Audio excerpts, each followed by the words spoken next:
السلام عليكم ورحمة الله وبركاته. مساكم الله بالخير أيها الأحبة. هل تعرف الشيء الذي يفرح الله سبحانه وتعالى منك فرحا شديدا؟ أتوقع بتقول لي الصلاة، أقول لك لا. أتوقع بتقول لي الصيام، أقول لك لا. أتوقع بتقول لي حج، أقول لك لا. صحيح، هذه الأشياء الله يحبها، ولكن ما هو الشيء الذي يجعل الله يفرح منك فرحا شديدا؟ والله الشيء يا أخواني عجيب. الشيء الذي يفرح الله عز وجل منك فرحا شديدا هو التوبة.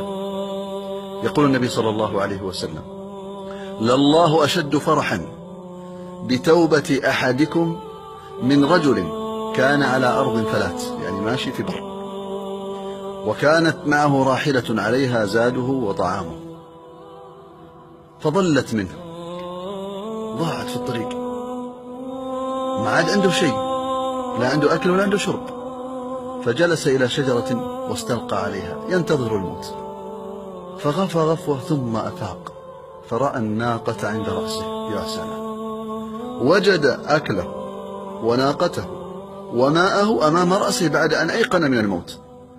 فمن شدة فرح هذا الإنسان قال: اللهم أنت عبدي وأنا ربك. هذا خطأ، لكنه أخطأ من شدة الفرح. بدل ما يقول اللهم أنت ربي وأنا عبدك، قال أنت عبدي وأنا ربك. من شدة الفرح حتى غلط في الكلمة هذا الإنسان. الله سبحانه وتعالى يفرح منك إذا تبت أشد فرحا من هذا الرجل بهذه الناقة وهذا الأكل والشرب، يعني أشد من فرحك عندما تعود للحياة. ولهذا النبي صلى الله عليه وسلم كان يتوب ويستغفر في اليوم أكثر من 100 مرة.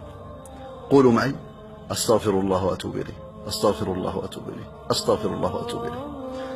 اللهم من نشر هذا المقطع اللهم فتب عليه واغفر له ويسر له الخير. انشرها يا أخي، فلعل رجلا أن يتوب فيتوب الله عليه فتقبل توبتك وتوبته. فإن أرسلتها إلى 3 وتابت 3 فكأنما تبت 3 مرات. أسأل الله يتوب علي جميعا وإياكم يا أخواني جميعا، والسلام عليكم.